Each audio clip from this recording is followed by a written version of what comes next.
We back in it. Uh, Here we are. Hey guys. I labeled the video MLK Day. I didn't want that to be confused with we watching like segregation and black excellence, everything like that. Nah, that's not. I just wanted the title name. Anyways though, with that being understood, let me get my iPhone.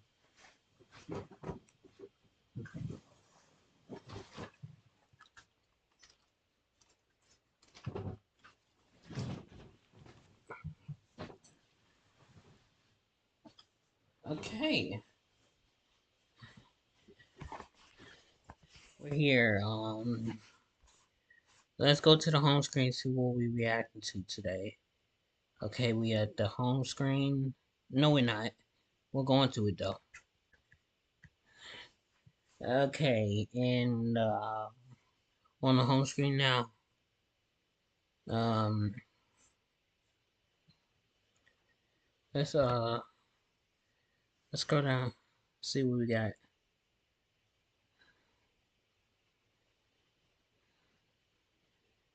Okay.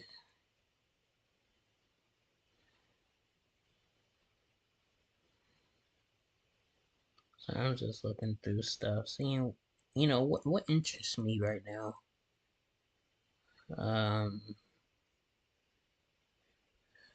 Oh,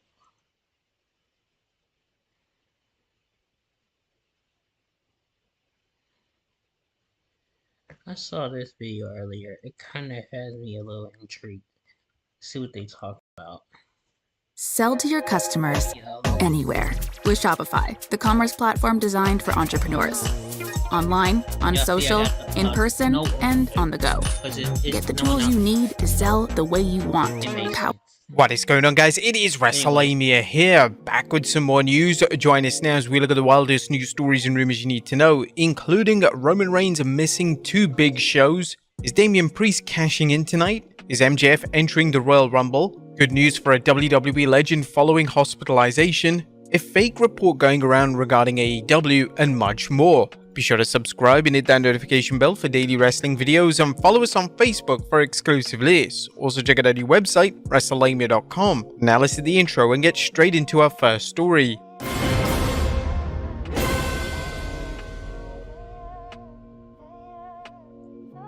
Our first story looks at Roman Reigns missing 2 big shows. At top of today's news is a report that undisputed champion Roman Reigns will miss 2 big PLEs. There's been plenty of speculation about whether Roman will work February's Elimination Chamber event in Perth, Australia, but according to Dave Meltzer, the tribal chief won't be there. Meltzer even noted on the Wrestling Observer Radio that Roman also won't be appearing at another international PLE. Roman Reigns is not on the Australia show Elimination Chamber. He's not on the Paris show Backlash either, by the way, for fans over there. He's going to be wrestling at the Royal Rumble, and then his next big match, I don't know, he could do a TV match, but he's going to wrestle at the Royal Rumble, and then his next match is going to be his WrestleMania match. And after that, I would presume it's going to be Saudi and SummerSlam. If this report is accurate, it's a sign that WWE doesn't need Roman Reigns on its PLEs to make them successful. The WWE has done a phenomenal job building its brand recognition to the point where WWE name itself is enough to generate box office success. But that being said, why is the company so obsessed with keeping the title on Roman if he's not even going to appear at the PLEs? What do you guys think of this news? Let us know in the comments down below. Next up, Damian Priest cashing in tonight? There's possible spoilers on tonight's Seth Rollins vs Jinder Mahal match as the Visionary defends the World Heavyweight Championship against the modern-day Maharaja. Now, an interesting story is making the rounds that Seth could drop his World Heavyweight Championship tonight, as Better Wrestling Experience recently reported that WWE is preparing extra pyro for tonight's Raw. As Sportskeeda noted, extra pyro usually only takes place when the new champion is crowned and is used after the new champion's victory. And Jinder Mahal seems confident that tonight will be his night to capture the lightning in a bottle again with a second upset world title win. Mahal shocked the wrestling world in 2017 when he defeated Randy Orton for the WWE Championship. Mahal tweeted about tonight's match, saying, "The Punjabi celebration is gonna be lit." While Mahal could get a second run with a World Championship, there's speculation that the Judgment Day's Damian Priest could walk out of Raw with the World Championship, as Better Wrestling Experience tweeted that a cash-in is coming close. And Damian Priest has been chomping at the bit to cash in his Money in the Bank briefcase since he captured it in London last year, and it's conceivable to see Priest cash it in after Seth and Jinder throwdown. Do you think Seth Rollins will lose the World Heavyweight Championship? Derek, why'd you take your pants off? My balls was hot. I understand. Hi, my name is Derek Lewis, and I have the record for the most knockouts in tonight? Let us know in the comments down below. Next up is MJF entering the Royal Rumble. Well, apparently the odds maker at BetOnline thinks so, as it has the former AEW World Heavyweight Champion listed as its 7th place pick for winning this year's event. Although recent reports suggest MJF quietly signed a new deal with AEW last year, rumors persist he could end up in the WWE. For those wondering which wrestlers BetOnline has slated as top contenders, here's a pick noted by Ringside News. Current BetOnline ranks CM Punk as the outright favourite to win the Royal Rumble with odds of 150. Gunther follows closely behind at 300 and Cody Rhodes stands at 400. If MJF were to show up at the Royal Rumble, it would be one of wrestling's biggest surprises in years. Next up, Jack Perry mistaken for a fan at New Japan show.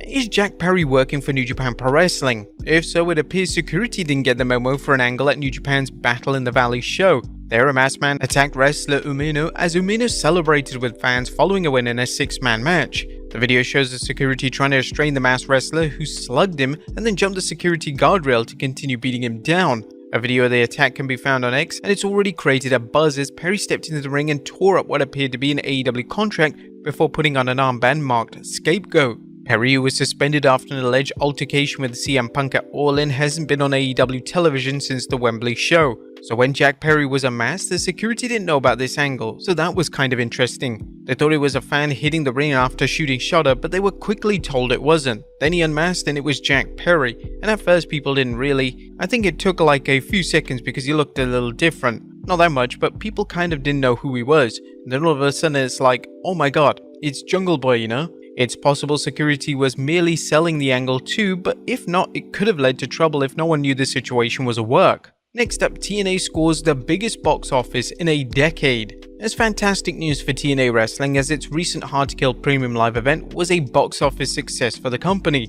PW Insider is reporting last night's TNA Hard to Kill pay-per-view was not only the largest live attendance for the promotion in many years, but we were told it's the largest live gate for the company in about a decade. This is particularly good news as Impact Wrestling went back to its TNA Wrestling name and appeared to use Hard to Kill as a show to launch its new era, a new era that featured many title changes, as well as the debut of Nick Nemeth, aka former superstar Dolph Ziggler. Next up, good news for WWE legend following hospitalization. It's time for an update on former WWE superstar Arthur. The WWE Hall of Famer and one half of the legendary tag team the Wild Samoans was recently hospitalized with pneumonia and suffered 2 heart attacks. However, Arthur is doing much better now and the Anawahi family tweeted a video of him as well as this message. It's been a harrowing few days, but our beloved Pops, WWE Hall of Famer Arthur the Wild Samoan, is coming home from the hospital today. He battles pneumonia and 2 mild heart attacks, but in his own words, I kicked out at 1.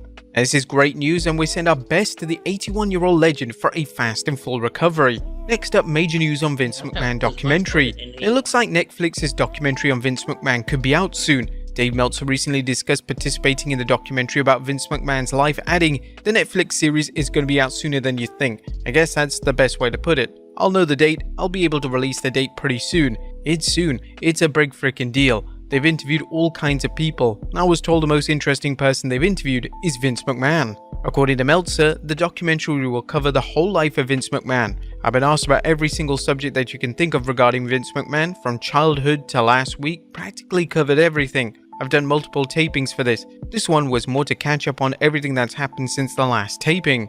Another report states that there were significant changes made to the documentary following McMahon's surprise retirement from the WWE in 2022. The series, when it started, how it's ended, are completely different. When it started, it was just Vince McMahon, the owner of the company, and now it's not the owner of the company, and there's all the reasons that he's not the owner of the company. The payoffs, all that stuff happened. There were years into this documentary before all that stuff happened. They kinda had to redo everything or refocus on all kinds of new stuff. Alright guys, looking forward to this documentary. Let us know in the comments down below. Next up, a new tournament will honor Shad Gaspard. A former WWE superstar Elijah Burke is announcing that a wrestling tournament will be held to honor the life of Shad Gaspard, who heroically lost his life in 2020 to save his son's life when he and several others were caught in a riptide. Both posted a video on Instagram discussing how Shad Gaspard inspired so many people as well. The post included this announcement saying, "History is about to be made as the Love Alive charity honored WWE Hall of Famer Shad Gaspard. Mark your calendars and be sure to join us on April 20th for the inaugural Shad Gaspard Memorial Cup, where 8 men will compete for the Beast Award."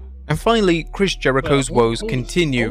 Or do they? And last but not least, Chris Jericho can't seem to catch a break of late, as seen by a recent post from Jim Cornette's podcast co-host Brian Last. He posted an apparent in-house document from a recent AEW Collision show noting do's and don'ts for staff, and Last noted, "A listener who worked in the AEW Collision taping yesterday sent this along. Banned signs listed at the bottom. I was told CM Punk signs were also confiscated." And what's amusing about this list was 2 warnings for the staff to watch out for signs negative towards Chris Jericho. Unfortunately, the signs couldn't even get the Ocho's name right, as misspelling it as Jericho. Raj Giri of Wrestling Inc. also noted that he checked in with people at AEW and they did confirm that it was a fake. But there you have it, folks, the wildest news stories and rumors you need to know. Be sure to leave your comments down below, and I'll see you next time with some more wrestling content. Okay, I guess that brings us to the end of the video. Thank y'all for watching. I'm gonna see you on the next one. Y'all stay tuned.